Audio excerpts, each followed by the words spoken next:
नमस्कार, मैं स्वतंत्र कुमार और आप सभी का स्वागत करता हूं आपके अपने चैनल शॉर्ट हैंड टीम पर। तो दोस्तों, आज के इस वीडियो में दैनिक जागरण के संपादकीय से 435 शब्दों के डिक्टेशन को हम लोग लेने वाले हैं। इसे हम दो अलग अलग स्पीड में लेंगे।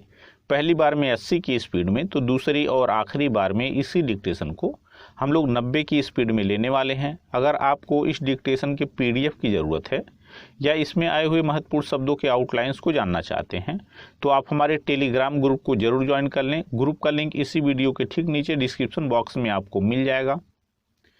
तो 80 की स्पीड में आपका डिक्टेशन स्टार्ट होगा 5 सेकेंड के बाद। तब तक के लिए आप रेडी रहें।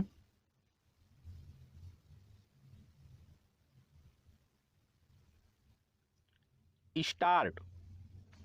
वैश्विक स्तर पर गेहूं की आपूर्ति में भारत की हिस्सेदारी बढ़ना प्रधानमंत्री नरेंद्र मोदी के इस कथन को सही साबित करता है कि भारत दुनिया को खाद्यान्न उपलब्ध करा सकता है।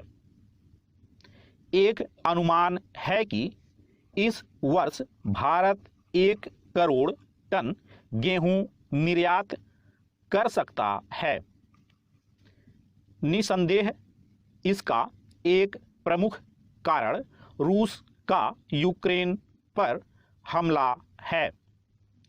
महत्वपूर्ण केवल यह नहीं है कि यूक्रेन संकट के कारण दुनिया भर में भारतीय गेहूं की मांग बढ़ रही है, बल्कि यह भी है कि हमारे किसान निजी कंपनियों को गेहूं बेचना पसंद कर रहे हैं।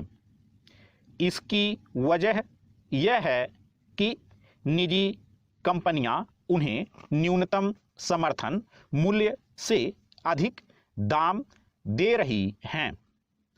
किसान निजी कंपनियों को गेहूं बेचना इसलिए भी पसंद कर रहे हैं क्योंकि उन्हें उस असुविधा का सामना नहीं करना पड़ रहा जिसे आम तौर पर सरकारी मंडियों में करना पड़ता है। पंजाब और हरियाणा में तो निजी कंपनियों के बीच गेहूं खरीदने की होड़ का लाभ भी किसानों को मिल रहा है। इस स्थिति पर न केवल किसान नेताओं को गौर करना चाहिए, बल्कि उन राजनीतिक दलों एवं संगठनों को भी जिन्होंने कृषि कानूनों के खिलाफ माहौल बनाया और किसानों को गुमराह कर उन्हें धरना प्रदर्शन के लिए उकसाया। कम से कम अब तो उन्हें यह समझ आना चाहिए कि कृषि कानून किसानों के भले के लिए थे और उनका अंध विरोध करके कुल मिलाकर किसानों का अहित ही किया गया। पैरा।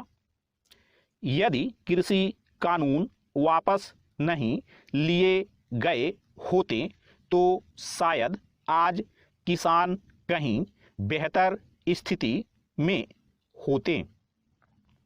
किसी को इसकी अनदेखी भी नहीं करनी चाहिए कि भारत सरकार तीनों कृषि कानूनों की विसंगतियों को दूर करने के लिए तैयार थी। सरकार के इस नरम रुख के बाद भी किसान नेता इस जिद पर अड़े रहें कि इन कानूनों की वापसी से कम कुछ मंजूर नहीं। विपक्षी दलों ने किसान नेताओं को समझाने बुझाने और बीच का रास्ता तलाशने के बजाय उनके अड़ियल रवैये का समर्थन करना पसंद किया। यह समर्थन इस हद तक किया गया कि किसान संगठनों की ओर से रास्ते रोकने को भी जायज ठहरा दिया गया। चूंकि इस मामले में सर्वोच्च न्यायालय ने हस्तक्षेप करने से इनकार किया, इसलिए किसान नेताओं को यही संदेश गया कि वे जो कुछ कर रहे हैं वह सही है। इसी के चलते ऐसी स्थिति बनी कि सरकार को कृषि कानून वापस लेने को विवश होना पड़ा।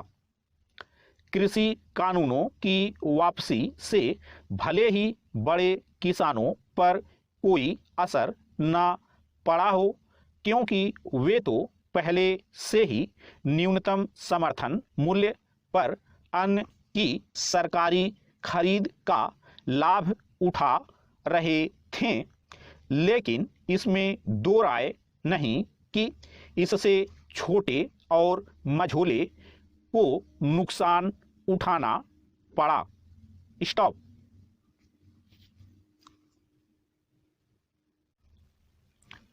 दोस्तों, इसी डिक्टेशन को दूसरी बार में हम लोग 100 की स्पीड में लेंगे और आपका समय स्टार्ट होगा 5 सेकंड के बाद। तब तक के लिए आप रेडी रहें।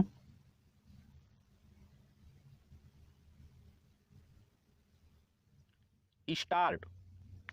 वैश्विक स्तर पर गेहूं की आपूर्ति में भारत की हिस्सेदारी बढ़ना प्रधानमंत्री नरेंद्र मोदी के इस कथन को सही साबित करता है कि भारत दुनिया को खाद्यान्न उपलब्ध करा सकता है।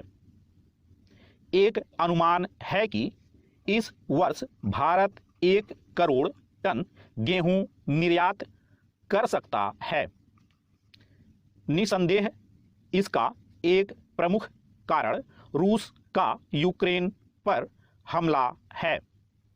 महत्वपूर्ण केवल यह नहीं है कि यूक्रेन संकट के कारण दुनिया भर में भारतीय गेहूं की मांग बढ़ रही है, बल्कि यह भी है कि हमारे किसान निजी कंपनियों को गेहूं बेचना पसंद कर रहे हैं। इसकी वजह यह है कि निजी कंपनियां उन्हें न्यूनतम समर्थन मूल्य से अधिक दाम दे रही हैं। किसान निजी कंपनियों को गेहूं बेचना इसलिए भी पसंद कर रहे हैं क्योंकि उन्हें उस असुविधा का सामना नहीं करना पड़ रहा जिसे आम तौर पर सरकारी मंडियों में करना पड़ता है। पंजाब और हरियाणा में तो निजी कंपनियों के बीच गेहूं खरीदने की होड़ का लाभ भी किसानों को मिल रहा है। इस स्थिति पर न केवल किसान नेताओं को गौर करना चाहिए, बल्कि उन राजनीतिक दलों एवं संगठनों को भी जिन्होंने कृषि कानूनों के खिलाफ माहौल बनाया और किसानों को गुमराह कर उन्हें धरना प्रदर्शन के लिए उकसाया। कम से कम अब तो उन्हें यह समझ आना चाहिए कि कृषि कानून किसानों के भले के लिए थे और उनका अंध विरोध करके कुल मिलाकर किसानों का अहित ही किया गया। पैरा।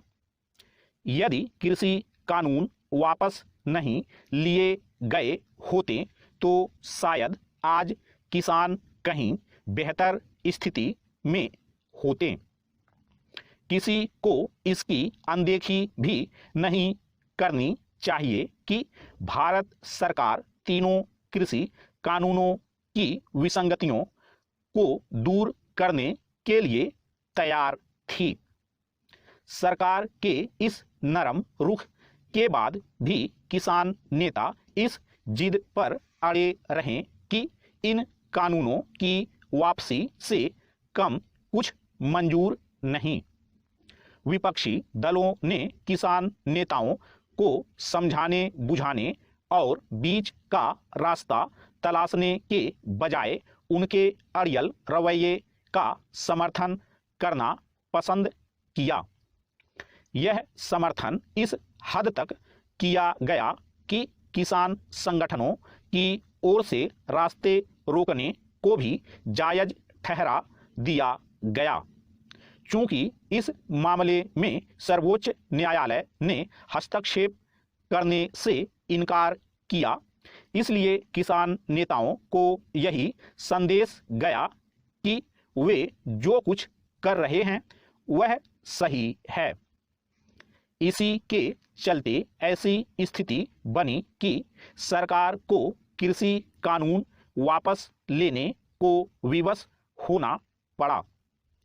कृषि कानूनों की वापसी से भले ही बड़े किसानों पर कोई असर न पड़ा हो, क्योंकि वे तो पहले से ही न्यूनतम समर्थन मूल्य पर अन्न की सरकारी खरीद का लाभ उठा रहे थे। लेकिन इसमें दो राय नहीं कि इससे छोटे और मझोले को नुकसान उठाना पड़ा। स्टॉप।